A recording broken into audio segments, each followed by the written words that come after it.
L'être humain est habitué à vivre dans un monde majoritairement conceptuel, loin de se douter qu'il existe une autre dimension de la réalité. Un exemple très simple permet d'illustrer cela. Quand on essaie de visualiser l'univers ou la notion d'infini dans notre imagination, notre cerveau nous trompe. La conception que l'on a de l'univers est fausse parce qu'il est impossible pour notre cerveau de le comprendre réellement.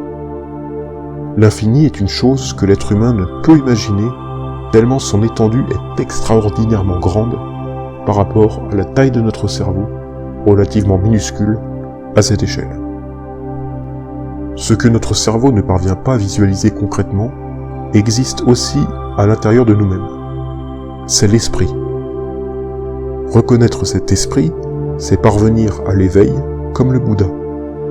C'est l'objectif de tout bouddhiste. C'est un phénomène extrêmement rare, et y parvenir demande énormément de concentration et beaucoup de séances de méditation ou de pratiques spirituelles. Il faut parfois même utiliser plusieurs vies pour y parvenir. D'après les enseignements, pour obtenir l'éveil, qui comporte la compréhension de notre véritable origine et de notre esprit, c'est comme planter une graine, représentant l'introduction, et attendre qu'elle germe, qui symbolise l'éveil. Entre les deux, ce sont les enseignements qui font développer la compréhension progressive. Vous parlez de l'esprit maintenant vous paraît sans doute flou, mais c'est normal parce que nous n'avons pas encore de conception à son sujet. Je vous parlerai de l'esprit dans mes prochaines vidéos, et vous commencerez alors à mieux comprendre l'intérêt de son existence. Ce qu'il faut retenir ici, c'est que l'introduction à l'esprit est la première étape incontournable vers la réalisation. Il existe une méthode bien définie, mais méconnue de ceux qui n'ont jamais été introduits, parce que la méthode est bien conservée. Tenue secrète, le protocole de l'introduction à l'esprit a tendance à créer un effet de surprise, afin de retourner l'esprit dans le sens inverse, et que ce dernier puisse pousser comme une graine à l'intérieur de nous, à condition de l'arroser, c'est-à-dire de pratiquer régulièrement.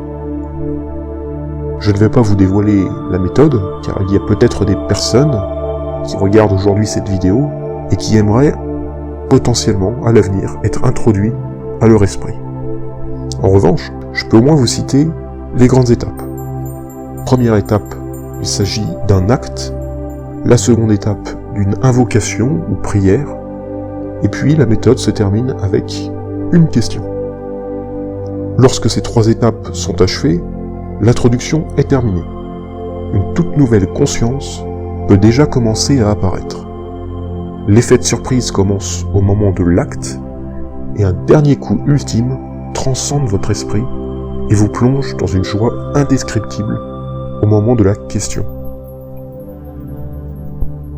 Vous comprenez maintenant pourquoi la méthode d'introduction à l'esprit est tenue secrète. Elle sert à rendre le moment inattendu, afin que la méthode conserve toute sa puissance. La connaître à l'avance gâcherait ce moment. Cette méthode existe depuis des milliers d'années dans le bouddhisme, et se transmet de génération en génération. Elle a permis à de grands maîtres spirituels d'atteindre l'éveil. Toutefois, ce serait trop facile si ça se passait comme ça pour tout le monde. Avant d'être introduit à l'esprit, il faut avoir une volonté infaillible. 3 attitudes doivent être respectées. Que celui qui vous introduit, que l'on appelle un maître bouddhiste ou un maître spirituel, vous accorde cette introduction, que celui qui va être introduit lui soit totalement dévoué, et enfin, le respect total du protocole. Il n'y a pas d'autre choix que de passer par un maître spirituel. Vous ne pouvez pas le faire vous-même, ni un membre de votre famille, ni l'un de vos amis, ni votre professeur de yoga, ni même le pape. Pourquoi ? Parce qu'aucun d'entre eux n'a été introduit. Seul un maître spirituel l'est. C'est comme si vous demandiez à un chauffeur de poids lourd d'être soudainement professeur de chimie. Sans l'expérience, c'est tout simplement impossible. Mais votre rôle à vous, si vous voulez être introduit à votre esprit, c'est de maintenir votre ouverture d'esprit envers le maître spirituel, envers le protocole et envers cette nouvelle dimension qui s'ouvre à vous. C'est cet état d'esprit qui vous rendra réceptif, être dévoué au maître spirituel. Également, avant de vouloir être introduit à son esprit, il est nécessaire d'avoir au préalable pratiqué plusieurs fois la méditation. Un homme est prêt seulement s'il a atteint un niveau de conscience requis. En effet, il faut savoir que lorsque l'on s'entraîne sérieusement à la méditation, l'esprit est plus enclin à recevoir ce qu'on appelle la graine de l'introduction, ce qui rend en plus la tâche beaucoup plus simple pour le maître spirituel. Ce dernier vous transmettra alors sa propre sagesse à l'intérieur de votre esprit. Il faut aussi savoir une chose, si je ne vous en ai pas déjà parlé, nous avons tous la même nature d'esprit. Pas le même esprit, mais la même nature. Il est important de bien faire la distinction. Cela signifie que votre nature d'esprit est exactement identique à celui du Bouddha, à celui de votre voisine, ou celui de votre meilleur ami. Et donc, ce que fait le maître spirituel, pour schématiser le plus simplement possible, c'est une réunion des esprits présents avec celui du Bouddha pour n'en faire qu'un seul. Cette fusion des esprits est ensuite transmise au receveur de l'introduction. De cette manière, celui qui reçoit l'introduction pourra comprendre qu'il ne sera plus jamais séparé de son maître spirituel. En fait, l'esprit de votre maître spirituel et le vôtre n'ont jamais été séparés. Ils ont toujours été qu'un, comme le vôtre et le mien. C'est juste que nous ne l'avons pas encore réalisé. C'est en découvrant cela que nous ressentons en nous de nouveaux sentiments, gratitude et dévotion. Dans le bouddhisme, on appelle ça la vue.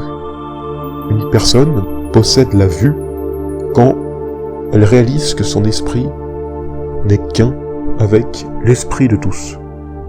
Une personne possède la vue quand il arrive à fusionner son esprit à celui d'un autre. Vous verrez que la vue est l'un des atouts les plus forts au moment où la mort arrive. Un humain qui a la vue arrive bien préparé à la mort. Tous ces enseignements peuvent vous sembler angéliques, mais à force de travailler et de pratiquer avec volonté, on se rend compte que c'est beaucoup plus simple que cela. Un jour, la récompense viendra. Vous verrez apparaître une expérience inouïe et votre vision des choses changera. Ce type d'expérience incroyable arrive souvent à ceux qui pratiquent depuis peu, mais avec sérieux. Un maître vous dirait de ne pas vous laisser impressionner par ce que vous voyez, qu'il n'y a rien de mal, ni rien de bien. Ces visions stupéfiantes sont des indices qui montrent que votre degré de conscience évolue et que la méditation fonctionne. Mais attention à ne pas accorder trop d'attachement. Vous connaissez le piège de l'attachement, comme nous l'avons vu récemment. Ce qu'il faut alors, c'est stabiliser l'expérience en ne pensant à rien, comme le Bouddha quand il était éveillé. J'espère qu'un jour vous pourrez rencontrer un maître spirituel. Vous verrez que le simple fait de discuter avec eux est un instant riche d'enseignements. Ils ont une faculté à enseigner simplement et naturellement, en plus de leur sagesse vivante qui vous enveloppe d'émerveillement.